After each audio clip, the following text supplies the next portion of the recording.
നമസ്കാരം. Daily gold പ്രൈസിന്റെ മറ്റൊരു വീഡിയോയിലേക്ക് സ്വാഗതം.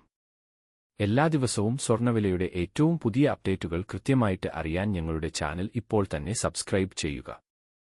അന്താരാഷ്ട്ര വിപണിയിൽ ഇന്നലെ ഒരു ഔൺസ് സ്വർണത്തിന് $3031 പരിധിയിലായിരുന്ന സ്വർണ്ണവില ഇന്ന് $3023 പരിധിയിൽ ആയതിനെ തുടർന്ന് സംസ്ഥാനത്ത് ഇന്ന് സ്വർണ്ണവില കുറഞ്ഞു. ഇന്നലെ ഗ്രാമിന് 8270 രൂപയും ഒരു പവൻ 8 ഗ്രാമിന് 66,160 രൂപയും ആയിരുന്ന സ്വർണ്ണവില ഇന്ന് ഗ്രാമിന് 40 രൂപയും പവൻ 320 രൂപയുടെയും കുറവ് രേഖപ്പെടുത്തി. ഇന്നത്തെ വില ഒരു ഗ്രാം സ്വർണത്തിന് 8230 രൂപ, ഒരു പവൻ 8 ഗ്രാമിന് 65,840 രൂപ. 24 ക്യാരറ്റ് സ്വർണ്ണവില ഒരു ഗ്രാം 8978 രൂപ, ഒരു പവൻ 71,824 രൂപ. സംസ്ഥാനത്ത് ഇന്നത്തെ വെള്ളി വില ഒരു ഗ്രാം 108 രൂപ, ഒരു കിലോ 1,08,000 രൂപ. വീഡിയോ ഉപകാരപ്രദമായെങ്കിൽ ലൈക്ക് ചെയ്യുക, കമന്റ് ചെയ്യുക, ഷെയർ ചെയ്യുക, സബ്സ്ക്രൈബ് ചെയ്യുക.